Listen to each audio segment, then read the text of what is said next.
Aaron, man, thank you. I appreciate you doing this, man. We had a few technical difficulties yesterday, but we're back again to record. So I'm super stoked to have you on. Thank you for doing this, dude. Thank you for having me, brother. I'm very excited to be here. Very happy to be here. No, it's awesome. So we spoke a little bit yesterday, kind of a little bit about your background, and again, I'm really interested to hop into that because you started off. You didn't start off as a strength athlete, but you started off as a rower who got involved within strength sports to help your rowing, and then moved away from rowing to come into weightlifting. Is that right? Yes, brother. Um, Basically, yeah, I used to row, and a long story short was I needed to get stronger. So I started weightlifting, powerlifting, and yeah, brother, it helped me a great deal.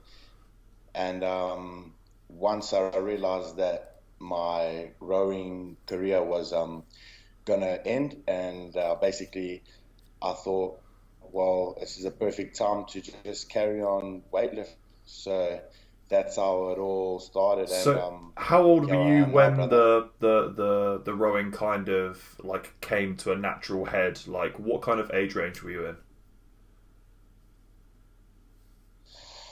I started rowing at the age of 16, and then probably that ended at about the age of 18. So it was a 2 year stint.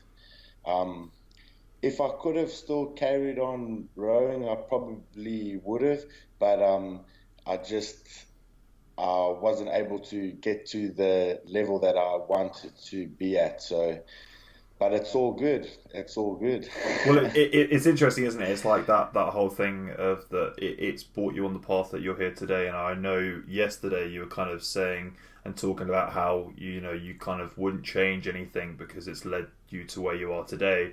And it's really interesting because I think at those times maybe we didn't get where we wanted to on our chosen sport, or we didn't hit that PR on that lift at that meet or whatever, and we beat ourselves up about it because at the time we can't really see, but then we get kind of, I don't know, it could be a few months, it could be a few years, it could be 10, 15 years down the line, and you look back and you go, oh shit, hey, that had to happen in order for all of these things to happen for me to be where I am now. And I kind of feel like that's where you kind of are at with everything. Yes, brother, 100%. To think a big factor with it all is that sometimes you get lucky with the actual coach that you have. And I was very fortunate enough that all of the coaches that I've had with weightlifting have actually had a very big impact in my life, and were actually able to help me reach my full potential. So that's another reason why I'm still weightlifting. The rowing got a little bit funny towards the end. The I wouldn't say I need a coach to wipe my ass, but sometimes it's a little bit hard, man. Like if you're not the best athlete, a lot of the time you don't get that much help. So I don't know, maybe I should have just trained a little bit harder, or something like that. But as a coach, I now realize the importance um, of actually having a coach, and the importance of being a good coach towards others, and getting the best out of them. It's an important thing, because just like that, someone could stop doing something that they really love. So I always keep that in mind. You always need that positive reinforcement, and you really need to help people get the absolute best out of themselves, because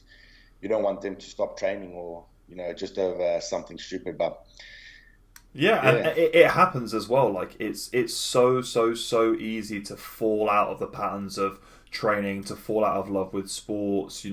Sometimes it's a case of that maybe when you try and take that sport to the next level, and you don't really realize how much time it takes to put into these things. You know, it's literally like a full-time job. And then when you get across to that, sometimes you actually realize, oh fuck, maybe this isn't for me, you know? Like maybe I don't actually want it that badly, and maybe it's better for me as an athlete to not necessarily pursue that. And like you did with the rowing, and then that's the exact thing, is that you go, okay, that door's closed. That's that. Not that that's a bad part of my life, but that had to happen to get me to here, and now it's up to me to open the next door. And I kind of feel like that's where you are with your weightlifting. That it was a door that was kind of almost open by accident. Do you know what I mean? But like you stepped through, you looked around, and you're like, oh man, this is the place I wanted to be the whole time.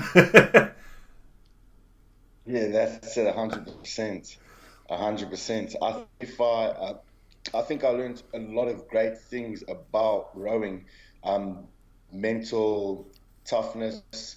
A lot of the stuff that I actually learned in rowing, I still apply into my training today. I had a training partner a very long time ago. He was actually the fastest 2 kilometer rower in South African history for the age of under 16, and his name was, man, this guy was unbelievable. So one time we were at the start line, and it was a 5 kilometer race, and I said to him, I go, I'm doing this for my little brother. And he gripped me on the neck straight from behind as hard as he could, and he squeezed me, and he goes, you don't do this for anybody else but yourself. And I go, that's hectic. I'll go, yeah, that's race. So I learned a lot of stuff about mental toughness and not giving up and just keep training. And sometimes it's actually that simple. Like Guy was the fastest in South Africa, but there was no joke as to he was also the hardest worker. And that's where I actually learned, if you put in the effort and you train as hard as you can, or you train as hard, or you train harder than everybody else that is on the team, you're going to be the best. They always talk about genetics and all of this stuff, which yes, I understand it does play a big role, but more than likely, most of the time, if you work harder than everybody else, you're going to get a better result. Loosely, but yeah, I learned a lot of amazing things from rowing, and here I am now, brother. And if I didn't, I am now. So even though I didn't carry on with it, I'm still happy that I did. Yeah, but it teaches you the life lessons. You know, I think back to, you know, when I was like 15, 16 years of age, playing at like professional academy level rugby and doing like suicide runs outside in the blistering heat, dehydrated, throwing up, lactic acid building up in my legs, not being able to stand up, having to run another lap, wanting to throw up. And I think back to it now and I'm like, oh man, when I step up to a barbell and I'm feeling like shit, like all of that just goes out of my head because I'm like, man, I could be back running suicides in 30-degree heat feeling like I'm going to die. This is nothing. And it's like when you have that switch, you're like, okay, well actually realistically this could be a lot worse. Exactly, brother. That's the best mindset. That's the best mindset. Like, a lot of the times I find, you know, I actually used to play golf a very long time ago before I used to row. And my dad always used to tell me that when you get to the halfway house, don't go sit down and eat lunch with everyone else, because all everyone else used to do was talk about how difficult it was, how crap their game was.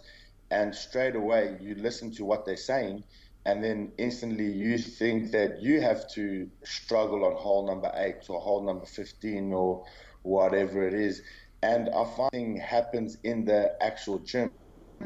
You know, there's a lot of people that they do a bad rep or they do something that they don't like, and straight away they're sulking, and it affects everybody else in the actual room. So I think attitude towards training, just like you were saying, you know, is so important. It doesn't matter how you feel, and you know, as an athlete, it is actually kind of your job to make sure that while you're training, that you make everybody else's life in the actual gym or the team easier. It's very hard to find these days sometimes. People just love to complain about how difficult it was. And, gone are the days where people are training to train harder than each other.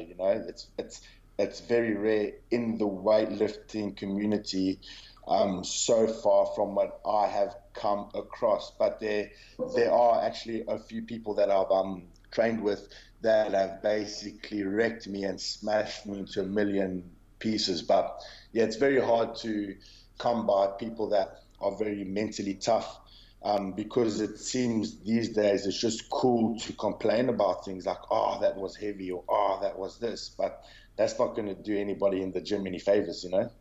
Yeah, it's the whole thing of, don't make excuses, make progress. Like, that's why I always say to myself on my Instagram, like, I know I could be lifting heavier, I know I have shit days, I know I have days where I'm not hitting where I know I should be at, but I'm not going to make an excuse for myself, like, yeah, it wasn't great, I'm now going to go and ruin myself and all of my accessory work and make sure I put every ounce of energy into that so I can come back and get that lift next time. And like, that's what I love, and I see it on like your Instagram videos and stuff as well.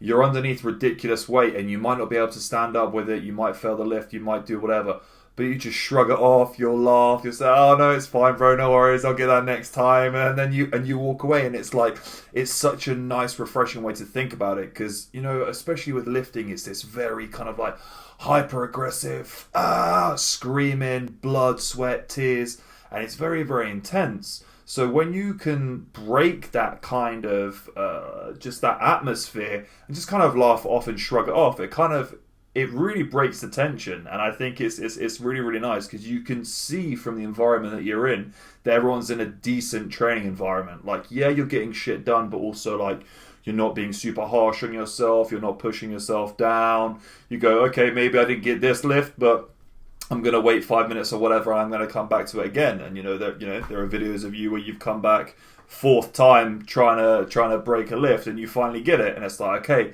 that's why we do this. Man, it's important. It's very important. Um, you know, Sometimes I feel when I was younger, when I used to play golf and that, man, I used to throw temper tantrums. I used to give myself a hard time.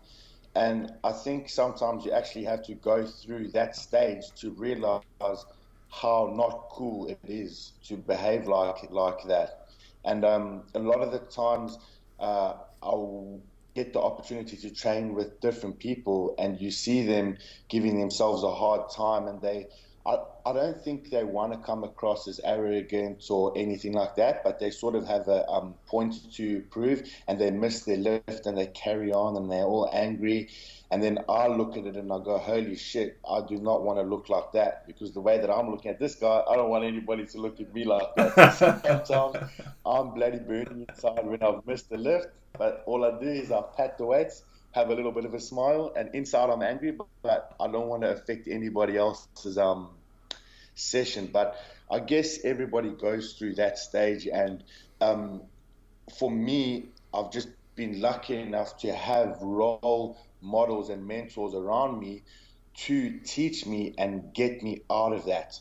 So, a lot of the time I try and help people, especially clients, because they're paying you, so they're more than likely to listen to what you say. They will miss a lift and they'll start screaming, and straight away I tell them, and within 4 weeks of training with me, their whole attitude has changed, and a lot of them have come back to me and said, just their attitude towards training has carried over towards their attitude in life. And a lot of the athletes that I train businessmen, I train dentists, I train some weightlifters, and they all say that it carries over towards life. The way that you approach your training is the same way that you can approach life, and if it's with a positive attitude, you're only going to get the best out of whatever it is that you're doing. I love that idea, because it's so funny, for a lot of people from the outside world looking into the gym, it's just kind of this land of weights and hairy men screaming and throwing things about. But actually, I've spoken about this with several other competitors and athletes. Is, you know, there's so many life lessons to be learned inside of the gym, in terms of the hardship, in terms of the struggle, in terms of having to keep adherence, in terms of, you know, even when you don't want to, doing the things that you know are going to help you when you come back. So, you know, working on your rehab, working on your prehab, working on your stretching, doing all that shit that you don't necessarily want to do. Of course it carries over into life, because there are always going to be these situations where there are these loads of things that we don't want to do with our lives. There are loads of things that we don't want to face because it's just too much of a stress. So by training that and understanding it in the gym, I think you're 100% right. When it comes across into real life, you're like, okay, well, what used to be a 50-50 decision now is like, okay, I'm 100%, I know what I need to do because the gym has taught me that. It's crazy. Yeah.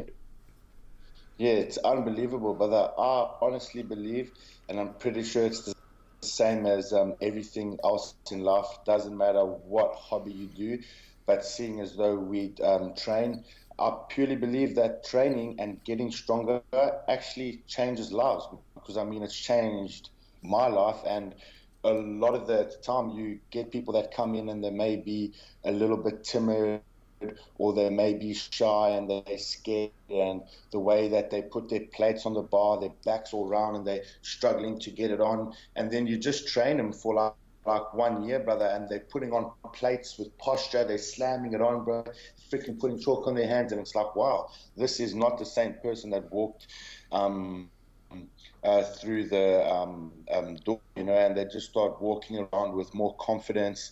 And man, I just believe that lifting weights creates opportunities for people in many ways whatsoever. I mean, you look at Arnold Schwarzenegger, Sylvester Stallone, you look at all of these guys, these actors and that, and they're all jacked up and everything. And it's like, man, if you guys weren't jacked up, maybe you still would have got to where you are, but definitely having all those muscles and spending countless hours in the gym has definitely paid off.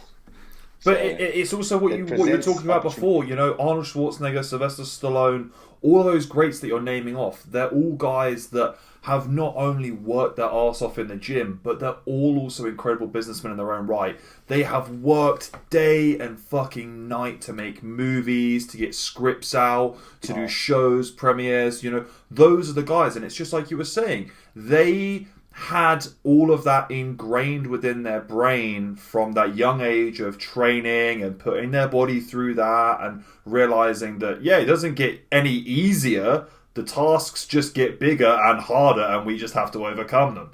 And you can see it because it's carried across into their lives. And I think you're 100% right in what you say there, that it does change lives and it does shape you, because it forces you to eat shit. It forces you to be humble. Like there's nothing better than a set of weights to put you back into your place where you're like, oh man, I'm so confident, there's no way I've not got this today. And then you hit it and it's just a sack of spuds. Like, it's awful. And you go, oh my god, like everything I thought was true is wrong. Like, I need to go back to square one now. And I think that's the great thing. Like, you can't get too cocky with it, because you have to put the work in to support that.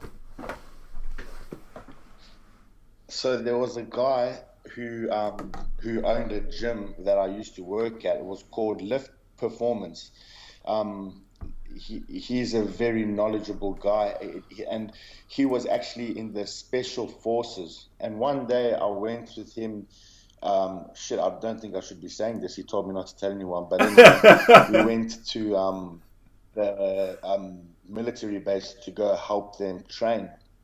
And he just let me come along and have a look and do, I think he told me to do like a power clean for him or something like that. And when we left, you know, he was just telling me about stories from the war and stuff. And I'm just like, man, I'm like, wow, you guys are unbelievable. Like, this is crazy. Like, I think I'm a tough guy.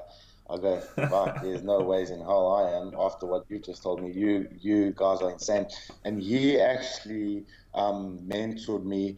And I remember one of the things he said to me when I first started working at his gym, because I was a little bit insecure, and I basically, I just wanted, like, I had a point to prove, and that I was still younger.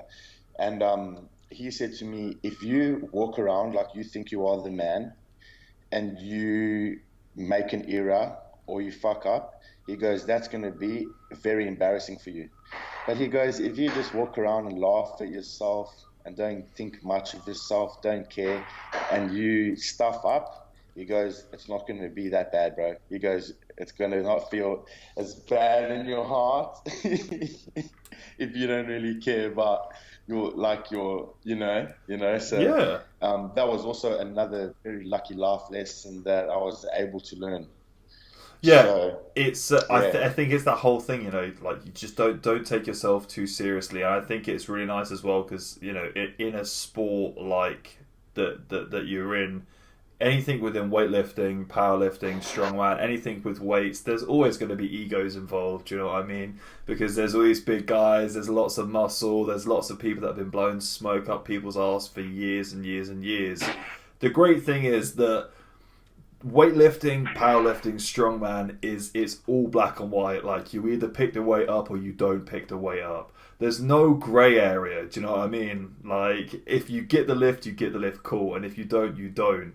And you don't have room for all of this like arrogance and ego and shit to be getting in the way. Because if you've got that arrogance and you step up to the platform and you fail that lift, man, everyone is going to be laughing at you. Everyone is going to think that you're an ass. Like if you're going to talk the talk, you have to walk the walk, and if you can't do it, then you just need to shut the fuck up.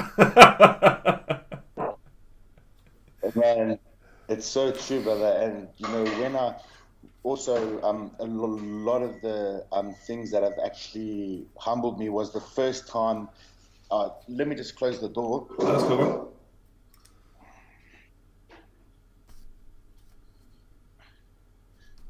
The first time I actually ever met anybody that was something in the strength world was actually Dal Manuel, and he's a South African, the Australian all-time record holder in the squat and total. I think he squatted 465 kilos. When I first met him, if I'm not mistaken, I think he was only squatting 430. And yeah, so there I was, brother. I'd only been in Australia for about 6 months, and Bass and I got the opportunity to drop him off at the airport. I think he was going to Russia for Battle of the Champions. I can't remember exactly what competition it was. I said to him, Adele, man, my lifetime dream is to be as strong as yours, to be as strong as you one day. And, in my mind, I'm probably thinking, this guy's thinking, fucking skinny little white boy. He's never going to be as strong as me. But what he actually said, he goes, you're going to be bigger and stronger than me one day. He goes, I can see it in you. And brother, you have no idea the impact of what he said to me actually did to me. It motivated me beyond belief. And that's why I'm always saying is that sometimes as a coach, it's so important to obviously have to be realistic, but I do believe that you need to be encouraging your athletes or people that you're training with all the time. Because, when I first started weightlifting, I remember at my coach's gym, everybody was tight, but motherfuckers used to make fun of me because I was so skinny, because my legs were so small. So when I used to be going out for, I remember the one time I was probably like a 130 clean and jerk, and Darren Anthony, who actually represented South Africa at the Olympic Games in 2008, his dad, who was my coach, squatted 400 kilos, and I think Darren had a 180 clean and jerk and a 150 snatch at about, could have been 77 kilos. And I'm just going out for my lift, and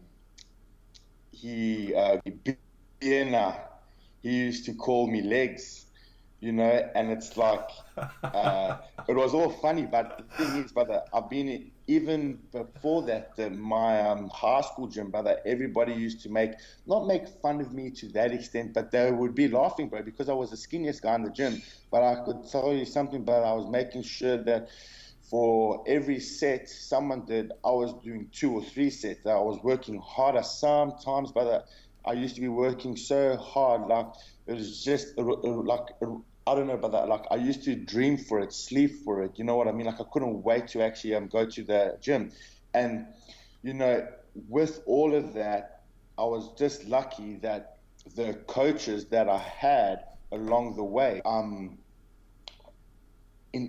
told me that you're gonna be great one day. One day you're gonna snatch 160, or one day you're gonna clean 200. And my first coach, which is Darren's dad, every evening before we left the gym, he used to make us stand there, and he used to tell us how great we were for about 10 minutes, how amazing we were, and how well we are gonna. So, you know, a lot of the time people always say to me, how did you snatch 180 kilos, or how did you do this? And I said it doesn't take anybody special, because when I first started training, I was the weakest and smallest person in the gym. Everybody in my class was bigger than me. Everybody in my class was stronger than me. And I always say that if you take a group of 10 people and put them through the exact same training plan that I did, they slept the same amount of hours, worked the same job, I said 10 out of 10 people will lift exactly what I have, or if not more. So a lot of people talk about talent and this and that, but if you are prepared to do the work and you have people that can lift you up and talk well of you, there's no goal or no dream that is too big for you in the world. You can pretty much achieve anything that you want. It's just, are you willing to actually do it? I So completely there we and utterly go. agree with you there. I completely and utterly agree with you that, if you push yourself and you work hard, yeah, there are going to be physical limitations on some things, but you can do 99.9% of things if you really, really, truly commit yourself to it. But I think it's really important to highlight the fact that you even said it there, if you put in what it takes. And I think the issue with a lot of people is that they don't fully understand, they don't give it credit what it actually takes until they get in there. Once you've done that and you've been there and you've been deep in those training camps and your body feels beaten up, and you still got to get up tomorrow, you still got to hit the platform, you've still got to ace those lifts, and then you're going to, guess what? You're going to be back in the day after that and you're going to be doing the same thing again. Once you get through that, you can kind of see it. But I think for a lot of people is that they're not ready to put in those hard yards, man. It takes so much out of you that you really have to love what you do. You have to fall in love with it. And that's what I love hearing about you, man. You're so goddamn passionate about training. Not even necessarily just for yourself, and it's probably why it carries across into, your clients' progress so well. It's because you're just a guy that fucking loves to train. Yeah, bro, I love it, bro. I love it, man. And I don't even know where to begin, but it's good. It's so good. So how do Oh, you handle it? So obviously there's two sides of the coin, because you've got you as a competitor and you've got you as a coach. And as each, you're probably going to think slightly differently and you're probably going to operate slightly differently, because we just do when we're working for ourselves and working for someone else. Do you find it nicer being the athlete, or do you find it nicer being the coach? definitely be. I wouldn't really call myself an athlete, but I love lifting, brother, and I love it when my coach comes to the gym, because right now I'm not competing in any sanctioned meets. So for me, all I've got is when my coach comes to the gym on Saturdays, and when he comes to the gym, I'll tell you a funny story. One day it was 2 o'clock, and I messaged him at about 1 o'clock, and I said, "Hey, brother, are you coming to the gym to come and train?" And he's full of surprises. This guy's a magician. He goes, sorry, brother, I won't be able to make it there today. Just work up to a heavy max, snatch, clean and jerk. And 2 o'clock came and I was lying down on my back, sitting on my phone, and I thought that he wasn't going to come, so I was probably only going to start training at 3. And he walked into the gym. There was maybe like 5 or 6 other people there, and he goes, "What the fuck are you doing? Hurry up, get up, put your I don't have time. I have to be somewhere else. Let's go." And brother, you don't understand how that motivated me. I was like, yeah, you want me to fucking go? All right, I'll show you, brother. So I put my shoes on and I built up to a 170 snatch and I think a 210 kilogram clean. It could have been under 20 minutes. And what the fuck? It was just unbelievable. It was just hectic. So it's funny because my coach, Andrew Ciancio, a little bit of background about him. He's got a 170 snatch, a 212 clean. His brother also snatches 170, cleans 200. His dad came fourth at the Olympic Games. I can't remember what games it was, but between them, they've got more than 60 or 70 years weightlifting experience. And a lot of the stories and things that he tells me, like when he walks into the gym, like he would describe it as his blood would just start boiling, and before he's even walked into the gym, his body's already warm. He doesn't even need to warm up. He just needs to put plates on the bar. And I actually, when the first time I met Andrew was actually on Instagram when I saw this guy with a 200 kilogram clean. And straight away, I was actually sitting down with my wife and I go, what the hell? I go, who's this guy? I go, this is crazy. So I messaged Andrew straight away and I said, hey brother, please can we train one day? And he came into the gym, and I remember the first time he actually came into the gym, I was actually working at Base Gym, and he came in and he had all these tradesman like clothes on, this uniform. He had been working, I don't know, like a 12-hour day. He probably hadn't eaten any food. He had sawdust coming out of his beard. He had paint on his clothes. He smelled like do you know what I mean? And he walked into the gym and he freaking cleaned 205. Like, I think I did a 170 clean and he cleaned 205. I think his first warm-up was like 170 or something like that, because I had missed 170 kilos in the clean. I think he just jumped straight on there and cleaned it and then went like 190, 200, 205. And he used to do that to me. He used to belittle me. He used to smash me every session for like a year.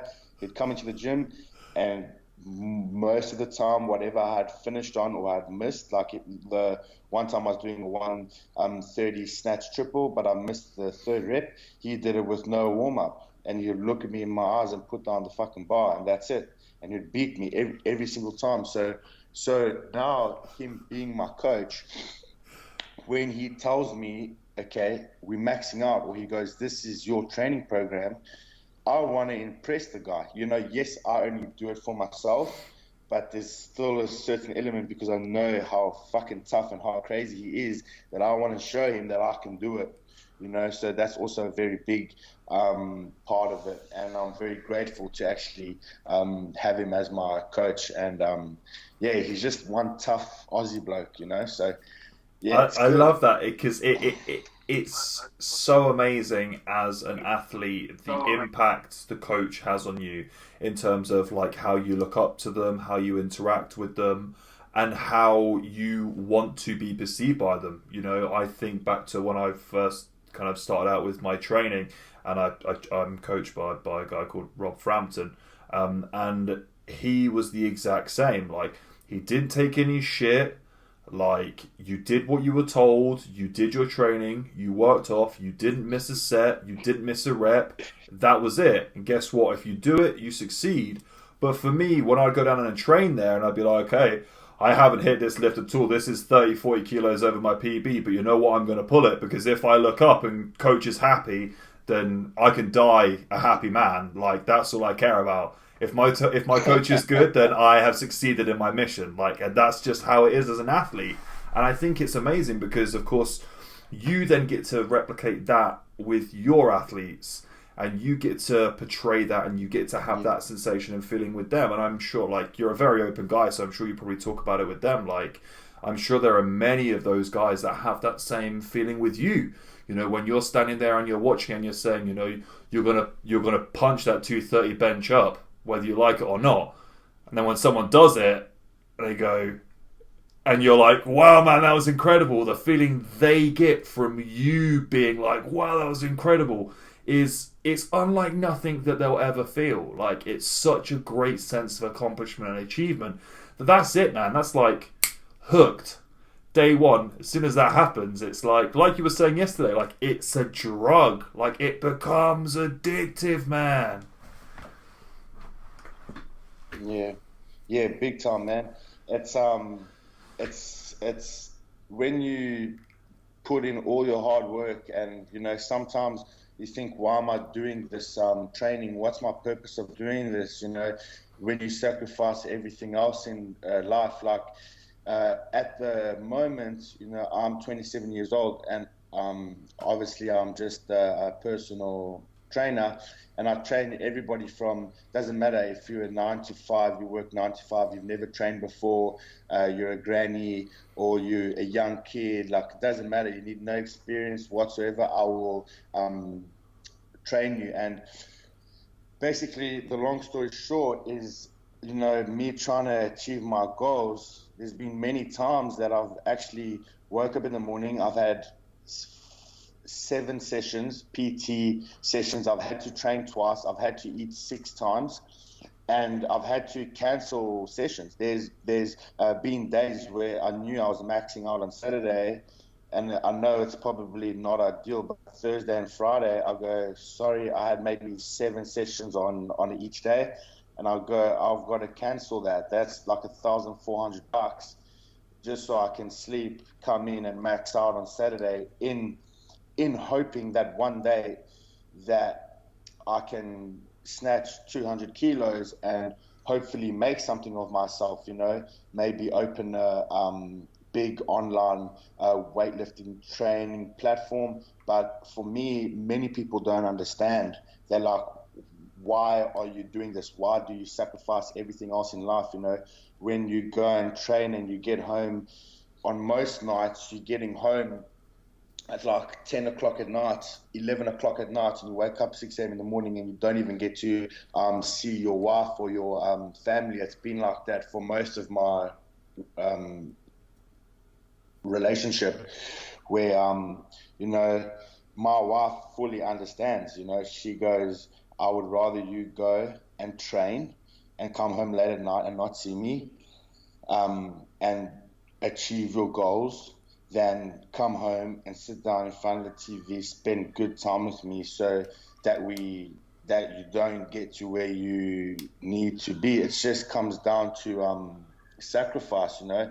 And a lot of the times she's in the gym with me, she doesn't fucking want to be there, but she's sitting there to 3-4 hour training sessions watching me train just so she can help me achieve my dream, that hopefully one day, you know, that I can lift a weight that I can make money off of and that I can start helping others. But in order to get my name out there, I firmly believe that a 200 kilogram snatch will sort of get me a little bit more noticed in the world. So that's basically actually what I'm training for. I know it sounds dumb, it's not a competition, it's not even anything, but if I can snatch 200 kilos, I believe if I do it right, I will be able to live a more comfortable life. But people just don't understand it. They're like, you need to work now, make money doing PT now. But it's like, man, I've trained my whole life, I've sacrificed my whole life.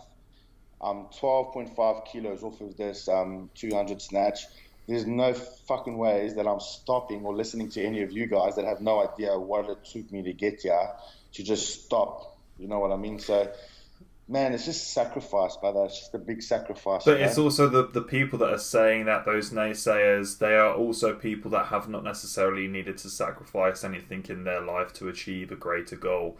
And I think when you speak to those people, you know, like you were talking there, the first thing I thought of my head was when Eddie Hall pulled the 500 kilo deadlift. You know, when he pulled that 500 kilo deadlift, he wasn't trying to beat anyone else. You know, he wasn't in a competition against anyone else. It was this weird, ridiculous, fucking outrageous goal that he had just in his head that he just thought about. And it's the exact same thing that you're doing there with the snatch. And I think it's really important for people to hear this, is that, you know, it doesn't necessarily have to be, you know, you in direct competition with something, but just in terms of you achieving something that you set for yourself. And even if it's a case of that you go out there and you go, okay, you know, I'm going to go for that, and you start working towards it and you go, oh, fucking hell, there's no way in hell I'm ever getting anywhere close to that. Maybe you readjust it a little bit, you know, maybe you start off and you're like, okay, I'm going to hit a 220 snatch. And then you go, okay, fine. Well, maybe 220 is just a little bit too far right now. So we'll rein it back in. You hit 200. And dude, when you hit 200, because you're going to fucking hit it, I know 1,000% you're going to hit it. You'll hit 200, and then once you've hit 200, that part of your brain will go, okay, bro, time to hit 205. Time to hit 210. Time to hit 212. Because it doesn't stop, do you know what I mean? Because we just want the best out of ourselves. Yeah, it's a weird addiction, brother. The other day I was talking to Bass, and he goes to me, he goes, you know, when you snatch 180, and then what? And then I'm like, and then what? And then you want to snatch 190. He goes, but then you do 190, and then what are you going to do? And then I'm like, and I looked at him, and he looked at me, and he just started cracking up. Because it's like, yeah, bro, I know you, bro. You also want to squat 400, bro. But once you squat 400, and then what are you going to do? He knows the, you know. Dude, we're all in the same boat. Yeah. That's what it's like, man. You know, it's basically like a freaking sickness. Like, I'm not trying to sound hardcore badass like that, but that's basically what it is. It's a fucking sickness, you know, that you would know exactly what it's like, and everybody else that lifts weights. Dude, I'm laughing because I completely agree. Like, I think about it, man, like, I've torn off like most of the ligaments in my right knee. Like, I don't have half of my right pec anymore because I've torn that. I've got tons of impact damage in this shoulder. I'm 25 years old, man, and you know what? I just keep coming back because I just freaking love it. Like, I'm not going to stop until they put me in the fucking ground because it's just a part of my blood. It's in my DNA now. Like, I can't stop it. You know what I mean? Yeah, exactly. Man, it's crazy to think that someone like yourself could be so, you know, like with all your injuries and that, but you still turn up to the gym and train every day. That's inspiration right there, brother. Well, dude, I remember like when I first tore my pec, and I tore it bench pressing on a Smith machine because I wanted to go into bodybuilding, and I started training with this pro bodybuilding coach, and literally first session he had me like guillotine pressing 180 kilos on this Smith machine and just tore my pec in half. And I was like, okay, I'm going from bench pressing 180 for reps. Like 2 weeks later, I was literally holding like 1 kilogram dumbbells and I could barely bench press with them. And literally I remember I was lying there on my back looking up at the gym ceiling, just the fucking horrible halogen bulbs just searing into my eyes. These 1 kilo dumbbells, I felt like just as weak as a kitten. And all I said to myself was, okay, here we go. You know, this is the start.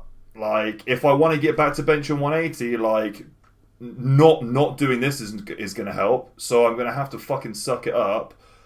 Bench press 1 kilo weights for the next like 6 weeks, just get my body working again, and then we'll build up. And hey, you know, I'm not there yet, but I'm a damn sight better than I was.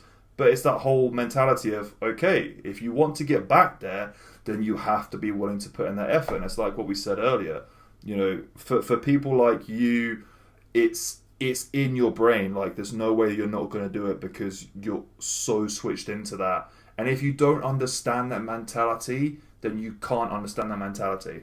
Like, if that's not you, then you'll never understand people like you and me. We don't make sense to anyone else. Yeah, 100%, man. Like, when I first moved here, so from South Africa, and I started training with Bass. I think the first gym that I went to was actually a gym that he worked at, just out of coincidence, actually.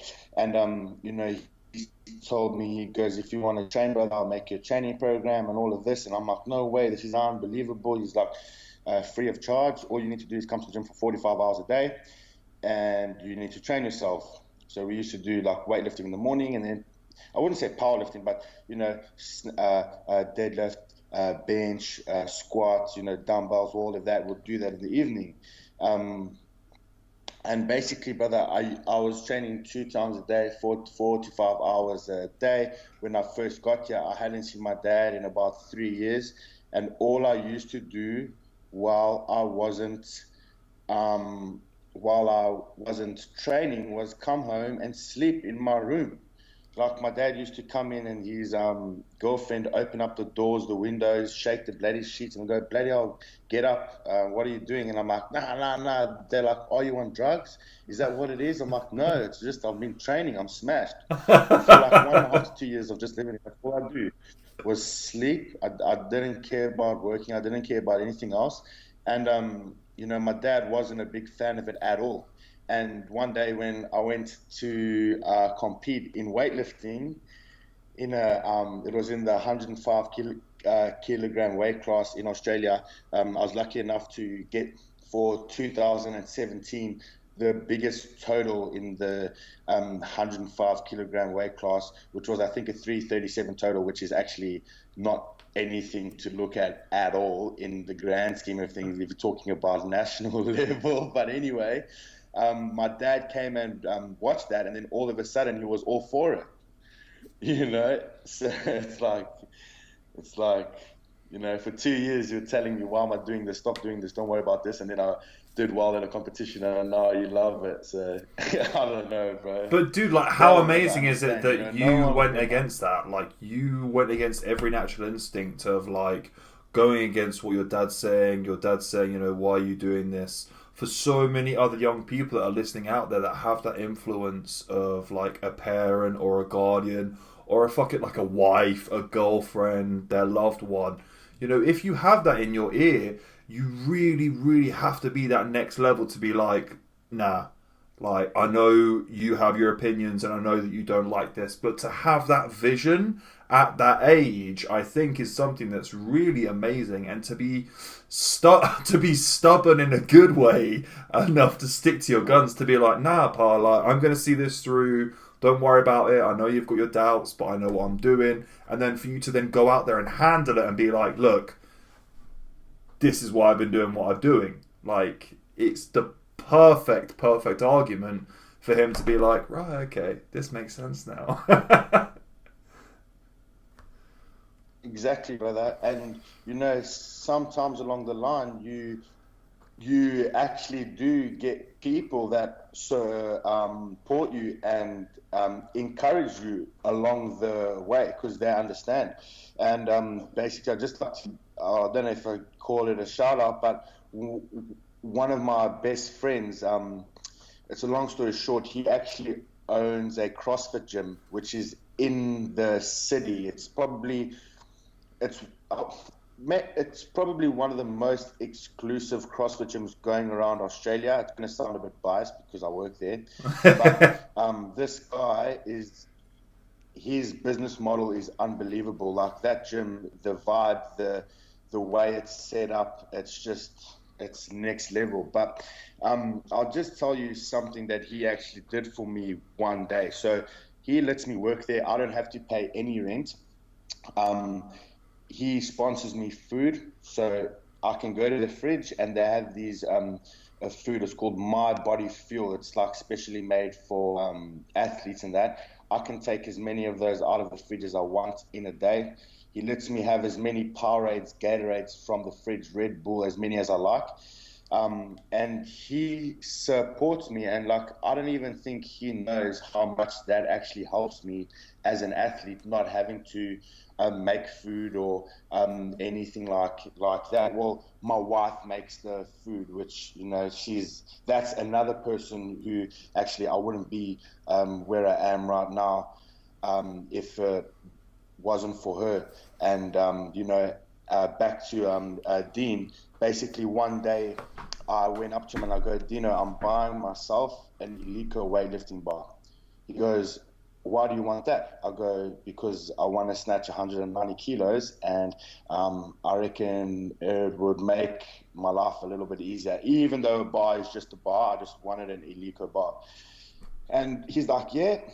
And I'm like, yeah. He goes, okay, we'll get one then. I'll go, okay, sweet. So he left the gym, and 5 minutes later, he sent me a message of this brand new Eleiko bar that he had just bought online. And he goes, there's your bar, my brother.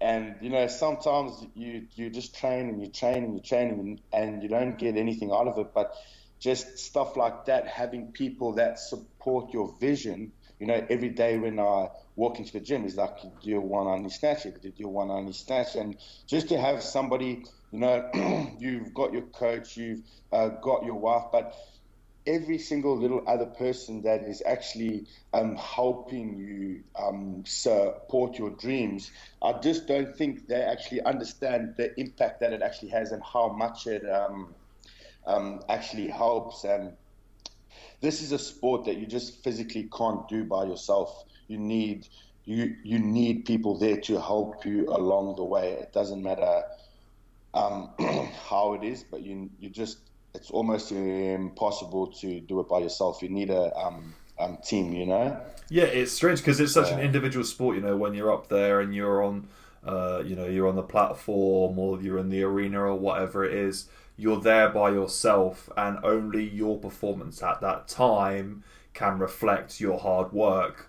But what you don't see is, like you said, the wife who has helped cook your meals or made sure that you've got to bed at a sensible time, or you're not abusing your body, or the coach that had that belief in you when you didn't necessarily see it, that coach that knew what you had available to you that you didn't see in yourself at the beginning. Maybe it's that friend that tells you, maybe just stick at this for a little bit longer and you'll see that. And then when you do it, you go, oh my God. You don't ever see that. You just see the person standing on the platform lifting the weight. But I completely agree with you, is that although it's a solo sport, it's very much like a team dynamic that gets you there. 110%, brother. 110%. A lot of the times, I get to come across people that are like, powerlifters, crossfitters, weightlifters, rugby players, MMA fighters, all these different sort of sports. And I'll tell you, one of my greatest success stories with from one of my friends that he actually had. His name is Josh Tukes, and I started working at a gym because I got kicked out of that gym lift performance. I actually got asked to leave. Not everybody's perfect, but I learnt my lesson and I won't be making that mistake again. So we can call that a positive. And I started at a gym just down the road. It was like one little garage gym. There was boxing bags upstairs. Downstairs there was just a platform, 2 or 3 squat racks, and that's it. And I came across this guy, and he is a MMA fighter, and he had just lost 2 fights in a row. So, I asked him, I said, what are you doing for weights training? How are you training? What's your plans? And man, you should have seen the way that he just wasn't too sure about himself, obviously just having 2 losses. And, every day I walked to the gym, I said, brother, when are we training? When are we training? When are we training? And eventually he's like, okay, fine, let's train. So we got him up to like 180 kilogram deadlift. I think he's a 60 kilogram fighter. And before he started, he was probably deadlifting like 110, something like that. And every day that I saw him, I used to tell him, I said, brother, you can go to the UFC. You can go to the UFC. And I started every single day. You can even ask him yourself that I saw him. I tell him, brother, you're going to the UFC. You're going to the UFC. I can see it in you. How's your training? What's happening? All of this. And believe it or not, brother, the last 4 fights that he has had, he actually won. And if I'm not mistaken, if he wins his next fight, he will get a shot in the UFC. So it's like, and as soon as I found that out, I told him, I'll go, I had nothing to do with this whatsoever. I'll go, it's all you. I just knew that you could do it. And I told him, I said, what did I say to you every single day? What did I say? He said, that I'm going to the UFC, bro. I said, exactly. I fucking told you, bro. And, his mindset, the way that he was talking, before he was still confident, but it's different when there's two friends. If there's other people out there that don't know you, you shouldn't be telling them that, oh, I'm doing that. Like, you know what I mean? Like, for your close friends, it's fine to be a little bit confident. And from just talking to me every day, like, oh, my training's going all right, and and it's like, the only conversation we had, I said, how's your training? He goes, it's fucking amazing, bro. I'm training today 4 times a day, bro. I'm going for my run, bro. He goes, I feel strong, bro. I've never felt too strong, bro. He goes, I'm bashing everybody, inspiring. And it was just positive reinforcement every single time, even though he may not have felt like that. The fact that he spoke with all those positive words and stuff, it actually became a reality. And it became a reality. And sometimes I think it's very underestimated, positive self-talk and believing in yourself, even though, let's just say that your goal is to back squat 250, but you can only back squat, you've broken both your legs, and like you can only back squat 40, and doctors are telling you you'll never be able to do it again. It's like, it doesn't matter. It doesn't matter what your goal is, what your dream is, whatever you want to do. If you keep on telling yourself that every single day, I promise you, it doesn't matter who you are, what you do, you can achieve anything that you want. Just like this guy, he was already an advanced athlete, but it just goes to show from losing 2 fights in a row to winning 4 fights in a row, and then if he wins his next fight, he may get called up to the UFC. And it just goes to show that look at the way that he used to talk when he had lost 2 fights, and look at the way that he is talking now that he's won 4 fights. But, that's why when times are tough, you just need to keep positive, and you just, it's something that I think is very underlooked in strength training, is the power of the mind, Yeah, I think the mind is an incredibly powerful tool that I don't think a lot of people have used to its full potential yet. I think we're becoming a little bit better with it now. People are looking a little bit more at kind of I don't want to use the word spirituality, but like mindfulness, like they're becoming more aware of these things and they're highlighting them, and people are trying to make it more of kind of a regular in their training program. Visualization, positive visualization, go through the thing, seeing yourself winning, seeing yourself grabbing that trophy, seeing yourself standing on that podium, seeing yourself at the bottom of that lift, perfectly locked out, perfect technique. I think it does pay dividends in the long run. I want to kind of go back and quickly correct that before people start calling me out in the comment section. You have to, of course, have a foundation of training before you get to that point where you can really use like visualization and stuff. If you've never touched a barbell in your life and you sit there at home and you go, oh, I'm going to snatch 200, I'm going to snatch 200. Okay, motherfucker, I'm telling you now, you're not going to snatch 200 if you're just sat at home and you've never touched a barbell before. You need to pick up a barbell, you need to get up to 100. Once you got up to 100, and then you go from there. It's a case of that you just have to start off nice and small and build your way up. But if you're making progress towards it, then that's what it's all about, man. That's what it's all about. Exactly. Exactly. And, the more positive you are outside of your training sessions, and the stronger your mind is, and the more you train it, by the time it comes for you to get into training and by the time you start warming up, you're in a completely different mindset and you're able to achieve a lot more out of training, as opposed to walking into the room with your head down, looking at the floor, knowing that my last 6 months of training have been so crap, and just moping around. Sometimes that's why I say you need a team of people around you that all have the same beliefs and that all want you to achieve your best, that are always talking about your goals. You always need to be talking about it with your team. What do you want to achieve? How do you want to do it? And that's just the way that it is, brother. You're positive outside training, you're going to be more positive in training, and you need to train your mind.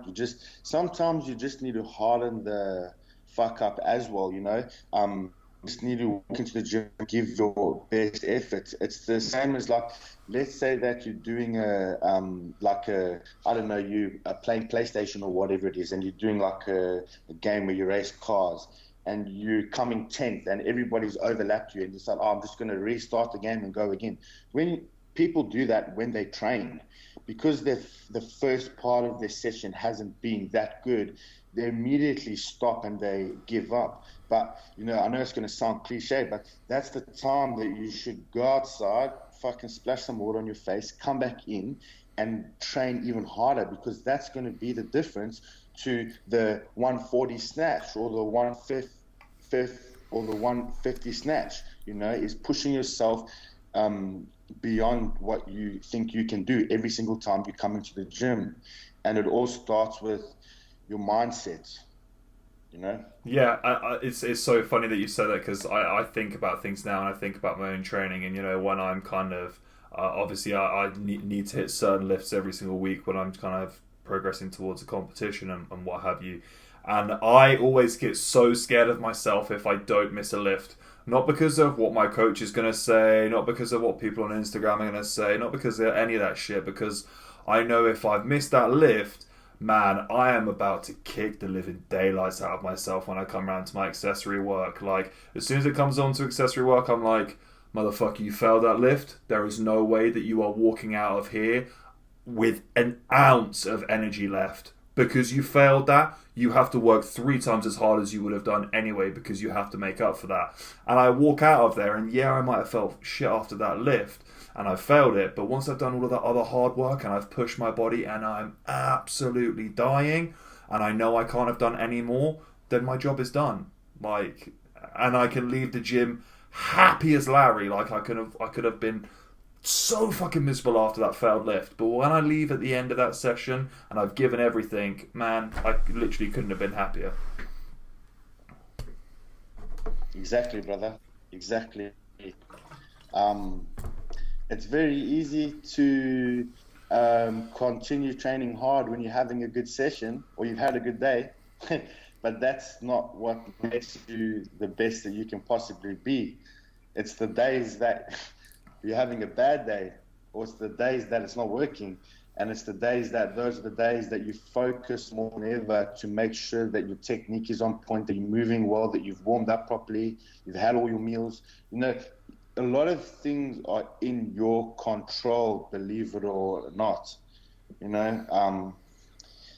It's from the moment that you wake up. What's the first words that you say to yourself? Is it positive? Is it negative?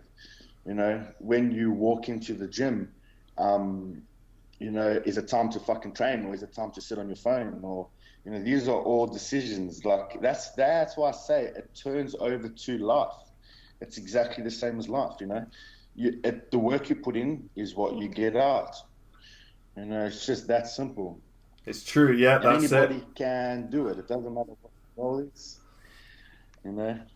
Exactly. Now, I'm really, really interested to ask you this. I finish up the podcast the same with everyone else, and I want you for a second just to take a trip back in time, okay? So I want us to imagine that we're stepping into a time machine and you're going to visit your younger self. So I want you to imagine you're taking a step back now. Let's say like you're between the ages of like 10 and 13. Super, super impressionable. You've got your whole life ahead of you. Obviously, you're not super old by any stretch of the imagination, so you're going to have to be a little bit smart with it. But you have a few moments with your younger self to impart some wisdom, some knowledge, a mantra to live by, perhaps, just something to help your younger self get through everything that you've had to get through in your life to get from where you were there to where you are now. What what do you say? What do you give them? How do you help? Okay. What I'll say is exactly what I've had two people in my life tell me, and it stuck with me forever. Uh, my coach, which is Darren's dad, which was my first powerlifting coach, the guy who squatted 400 kilos and used to talk every single day outside of the gym for 5 minutes before we left to tell us how great we were. He used to tell me every single day, no matter what, don't stop training. He goes, doesn't matter what happens. He goes, it does not matter what happens. Never ever stop training. And I remember actually when I was about 12 years old, we were playing soccer. So I was in year 8 and we were playing with all the year 12s. And one of the year 12s told me, he goes, no matter what, brother, don't stop running. He goes, when you get the ball, he goes, don't stop running, don't stop running. And he actually left the field because we finished the game. And I remember myself actually looking at him walk up the hill, trying to take in what he said, don't stop running, don't stop running, don't stop running. So I've actually got a motto at the moment, which is everybody else's probably as well. But the message that I would give myself is actually never give up. And I know it sounds cliche, like never give up. Okay, dude, like what's that supposed to mean? But literally, do not fucking give up. Just keep going. Keep giving your best effort. When you think you're working hard in the gym or you're doing, let's just say you're doing snatches, you're doing 10 sets of 3 and you've done 5 sets down and your lungs are starting to burn and your lactic's burning, what are you going to do? You need to push even harder and make it hurt even more and give even more effort. So just the advice that I would have given myself is to never give up and just keep going. So I hope that can inspire someone out there along their fitness journey or strength journey. And there we go, brother.